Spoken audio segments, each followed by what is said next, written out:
Welcome to Ask Dr. Neha. Today we're going to talk about a question that I get asked over and over again, which is, I'm in a rut. How did I get here? And so the way that I think about this is something called a choice point. I mean, if you think about it, how many decisions do you make every single day? So many. From the moment your alarm goes off and you decide how many times you're going to hit the snooze button, to what you're going to have for breakfast and what you're going to wear. These are just some simple decisions, but there's a lot of them that happen before you've even walked out the door. So each of these decisions contribute to your experience of the day, and ultimately all of these decisions contribute to areas of your life in which you feel fulfilled and happy, or the ones in which you feel like you're in a rut. Let me explain. So on a physical level, you get to choose whether you take the stairs or the elevator, right? You get to choose what you're eating for lunch or dinner. But on an interpersonal level, there are similar choices we make, and they're in our communication and in our relationships with others. So, for example, if I were to ask you about a party that you've attended, a movie that you saw, or a reference for somebody that you have used their services, you get to choose what and how much you share with me. So these are even choices that we make in our day. How much of ourselves we want to share with somebody else, and how much of the truth we're ready to expose. So I'd like you to think about this framework. I'm going to teach you a framework right now, and I'd like you afterwards to think about how this applies to your life. It's called the choice point. So the choice point is that decision point that we come to multiple times a day, whether it's something physical or whether it's something communication or emotional. We get to decide how we'll respond or what we'll choose. One way to choose is to take the short-term high, which is the way that's easy, comfortable, and we get to avoid dealing with what's really happening. So the problem is that then leads us long-term to the long-term dip. And that's usually where you feel like you're in a rut or you're stuck and you can't really get anywhere. So the other way that we can go when we come to a choice point is we can take the short-term dip. What I mean by the short-term dip is there's often a little bit of discomfort in the short-term dip. I think of it a little bit like a roller coaster, like that moment when you're going over the top, like it's uncomfortable. So your body may give you signals that tell you you're in an uncomfortable space. So that's why people choose the short-term high. But this short-term dip, if you lean into that discomfort, it lasts just for a short period of time, and then you're able to create the long-term high.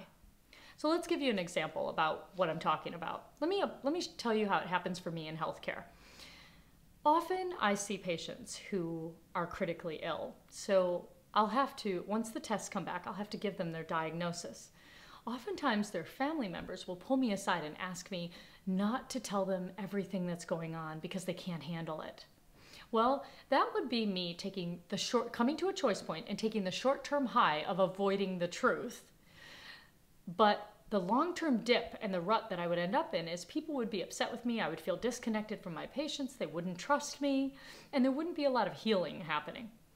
Now, on the other hand, if when I come to that choice point, I take the short-term dip of leaning into the discomfort that I might have and leaning into the emotional discomfort that a patient might have, then we can create the trust and connection that comes with honest conversations. And we together can move forward and help them deal both emotionally and physically with what they've just been diagnosed with. Outside the hospital, how does this show up in everyday life? Well, have you ever been in a relationship that's long since expired? You knew it was over, but you just didn't do anything about it. You kind of started avoiding it. So that's a choice point too. When you start to realize that you've outgrown something and you need to have a conversation with someone else, one way that the short-term high would show up is you avoiding the situation by making excuses why you can't see someone, avoiding them, or using the excuse that they just can't handle it. That's why you haven't broken up with them. Now, that will lead you to a long-term dip, because every time you look in the mirror, every time the topic comes up, every time you see their name on caller ID, you're going to feel spineless.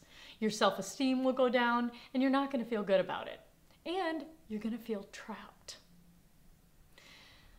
The other choice you could make is to take the short-term dip, which is leaning into the discomfort of your truth and having that conversation with the other person. Now, it might get a little emotionally messy, it might be a little bit hard or uncomfortable, but the truth is you're going to create the long-term high on the other end, which is your alignment in who you are and what you need next in your life, some freedom to go out and explore and create a relationship that you really want to be a part of, and to also free this other person so that they can find someone who is ready to learn and grow with them.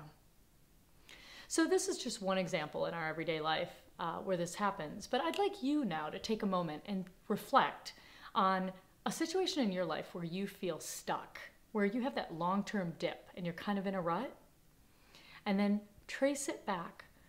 When you have choices every day, what kind of short-term highs are you taking that are leading you there?